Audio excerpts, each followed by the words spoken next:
আপনি যদি আমাকে বলেন, আমি কিন্তু আওয়ামী লীগের ইলেকশন আসার পক্ষে।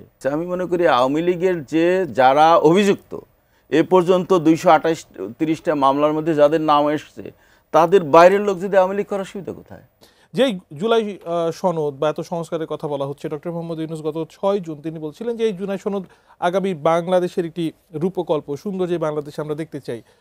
রাকিব আল হাসান বলছেন যে নির্বাহী আদেশে অনেক কিছু বাস্তবায়ন করার চেষ্টা করছে, অনেক কিছু আরোপিত করার চেষ্টা হচ্ছে।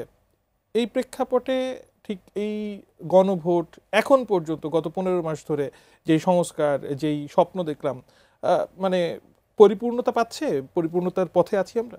না, মোটেই পরিপূর্ণর পথে নেই। আমি আপনার এই প্রশ্নের জবাব দেওয়ার আগে আমি ওই দুজন দর্শকের ওখানে একটু যোগ করে নিই। আমাদের সহ-আলোচক জবাব দিয়েছেন।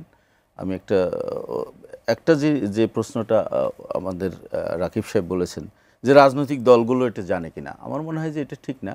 যে 31টি দল আলোচনায় অংশ নিয়েছে তাদেরকে টাইম টু টাইম এই খসড়া পাঠানো হয়েছে।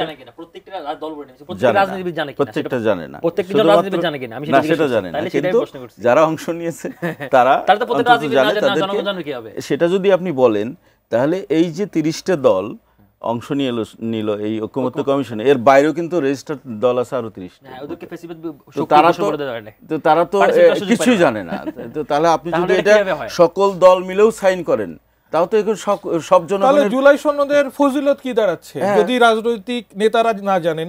বা দর্শক বলছেন যে 80% মানুষ তারা জানেন না।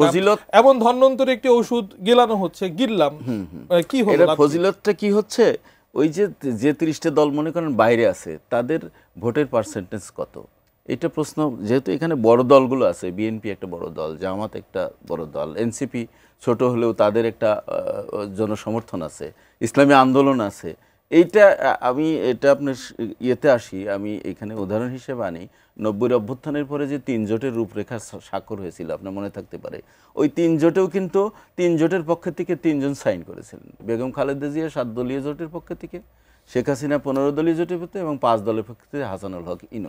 কিন্তু ওখানেও কিন্তু বহু রাজনৈতিক দল বাইরে ছিল, কিন্তু সেইটার ভিত্তিতেই কিন্তু পরবর্তীতে তত্ত্বাবধায়ক সরকার ব্যবস্থা হয়েছে এবং পরবর্তীতে আমরা 3টি ফেয়ার নির্বাচনও আমরা পেয়েছি।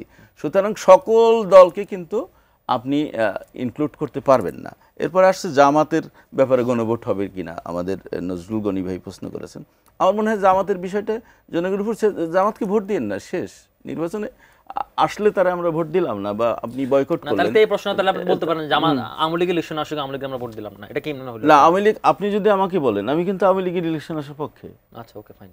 আমি মনে করি আওয়ামী লীগ দল হিসেবে নিষিদ্ধ হয়েছে কিনা, তাকে সাময়িকভাবে স্থগিত করা হয়েছে এবং কার্যক্রম স্থগিত করা হয়েছে। আমি মনে করি আওয়ামী লীগের যে যারা অভিযুক্ত এ পর্যন্ত 228-30টা মামলার মধ্যে যাদের নাম এসছে, তাদের বাইরের লোক যদি আওয়ামী লীগ করার সুবিধা কোথায়?